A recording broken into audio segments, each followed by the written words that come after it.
Well,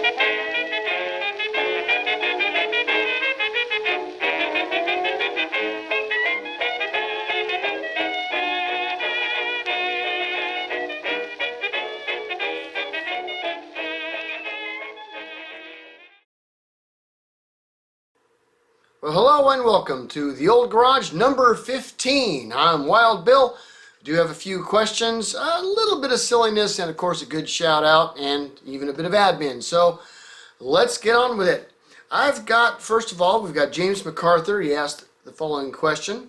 This was regarding Winton, Alexander Winton. And he said that whatever happened to him and his company? And I feel that this is only half the story. Well, yeah, in fact, it's not even a quarter of it, to be quite honest. Alexander Winton's company continued on into the 20s and 30s. I mean, and in fact, hundreds of patents, lots of success, definitely very well respected. We definitely have a lot more to talk about him in the future episodes. So you were right. It was only half the story. I'm sorry. We will get to more of that, of what Winton was in the early days of the American automobile. So, yes, you're right. It's only half the story. The problem with Winton was that once you get past the 1930s and into the 40s and such, and you had, the big players, like Ford and Chrysler and Chevy and Packard and all of them, he and his company, just went into oblivion and were largely forgotten by history. And it's unfortunate because his contributions, to the American automotive industry were substantial. He was inducted into the Automotive Museum Hall of Fame, I think in 2005, something like that, but definitely not enough for this man. And we're going to talk about him more in the future, so good pointing that out. Okay, also I have one here from Craig Hagenbrook, and his question has to do with when were seat belts invented? As with horses, you can't exactly make them stop on a dime, and goes on with that. I think I've actually addressed this already. The problem is with seat belts is that they were not invented or used or anything until after World War II. It's not that none of them existed. There were some belt or lap seat belts that were used in some racing cars. Not a few prior to World War I and a little after. But seat belts as a safety item in automobiles simply did not become a thing until after World War II. It's just and that's really beyond the scope of what my channel goes into once we get much past the 1932 mark. So lap belts in race cars, anything else, not until after the Second World War. So then I have Gabriel F posed the following question. Here's a question of sorts for you, Bill. He says, I've heard the theory that the crossover / SUV craze is just a return to a more vintage era style of popular car. A bit more rugged, slightly lifted, all-road capacity, etc. I think this theory is insane, but wanted to hear your opinion. Well, the theory isn't necessarily insane, primarily because when you look at early road conditions, particularly in the United States and in places that didn't have a really well-established road network, Australia and others, Canada, etc., cars had to be rugged. If you look at, a great example would be the Errol Johnson of Scotland. Scotland, didn't have Roman roads. The Romans stopped at Hadrian's Wall. So the roads in Scotland, in the Victorian era were, not as bad as American, but they certainly weren't as good as other places in Europe and in England. And so their cars had to reflect this. And so they were very large wheeled, they were up high off of the ground, and were built stronger, and with body styles that were actually necessitated by the chassis themselves, by, you know, where the stresses were. Okay, we have to have it stronger here, so have it a bigger body here, that sort of thing. Is there a direct connection? No, I don't think so. I think that's where you're correct, that, you know, these theories are, you know, a little insane, because the idea that, you know, the reason why modern cars, crossovers, and SUVs are built are because road conditions are so bad is absurd. It has nothing to do with that. That's more of a modern style and such, which I'm certain other channels are more qualified to talk about. But are they specifically trying to be like they were back in the day, back in the 19 teens and aughts, etc.? I really don't think so. I think it's just, you can look at some of those old cars and see how rugged they were because how bad the roads were, and say, hey, there's a similarity. But I don't think it was intentional at all. So, good question. I have one here from Christopher Landstrom. He says, I listened to Military History Visualized earlier, great channel by the way, this week, and he talked about the Spanish Signal Corps building their own cars from civilian variants in 1911.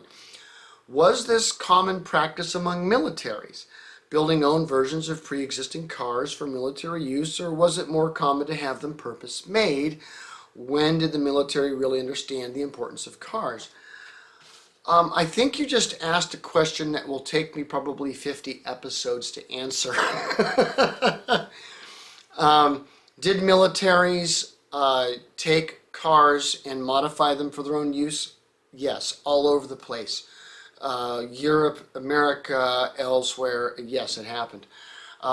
Did they have vehicles specifically made for particular purposes? Yes.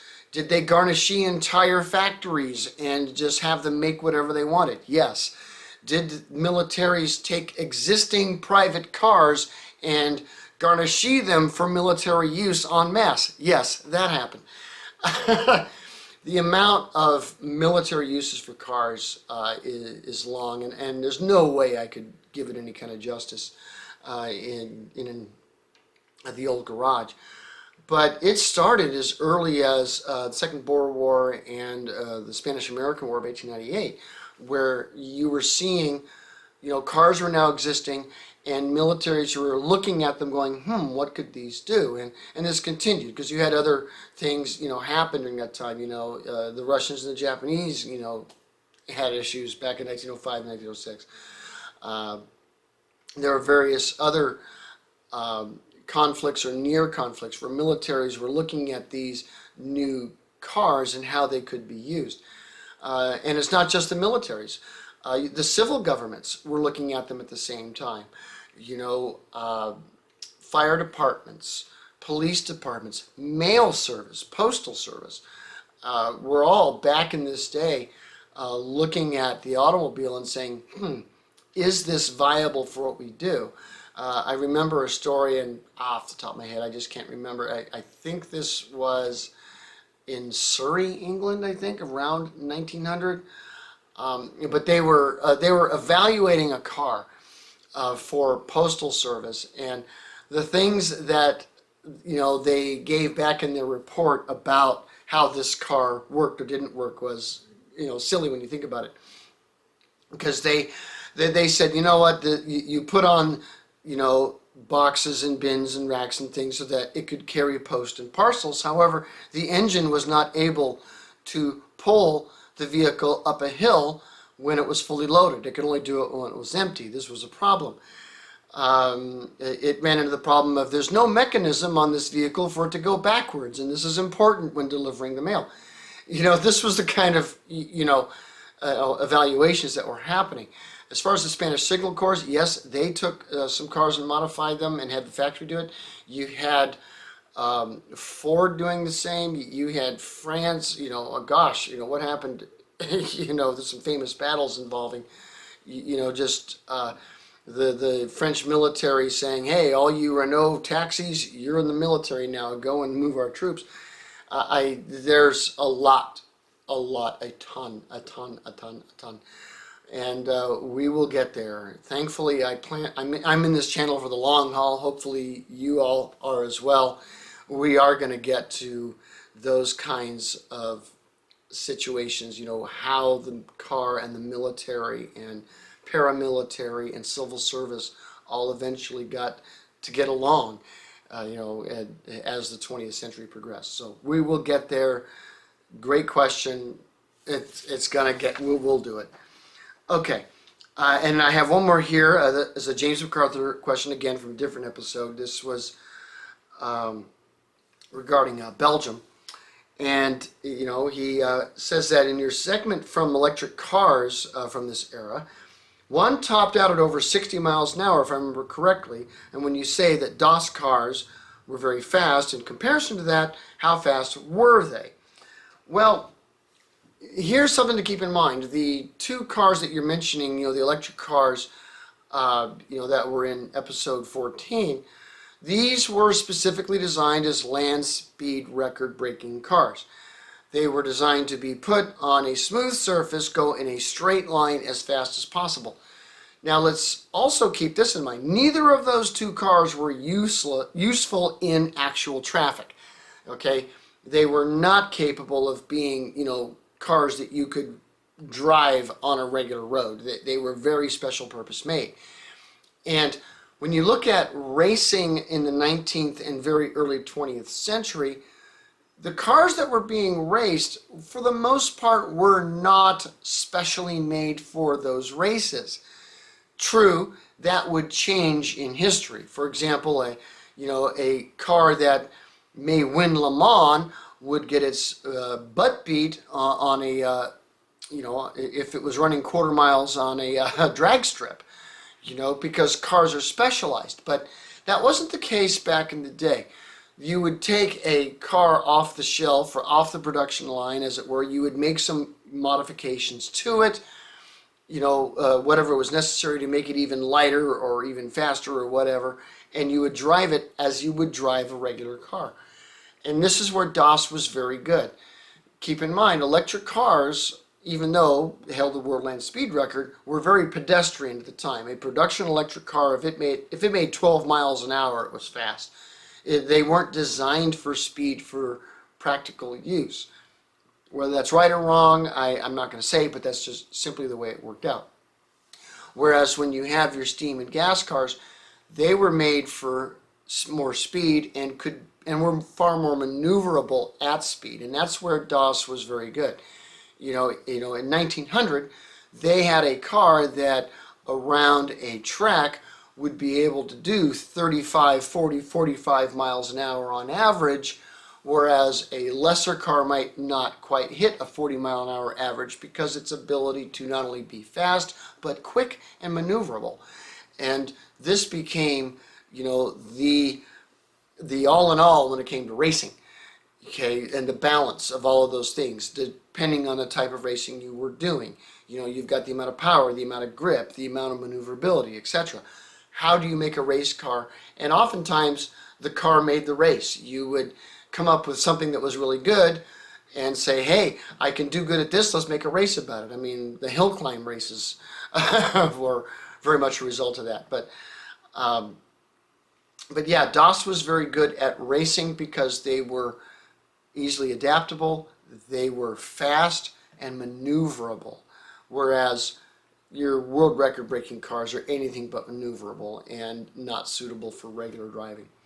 So, good questions. And those were the questions. So the silliness today is going to be real simple. And it is, I did ask a question on the last The Old Garage. And the question that I asked was, how many car manufacturers did I discover that existed and built at least one car from the year 1932, that year and prior? And there were a few guesses. Mind you, it took a while to compile this list.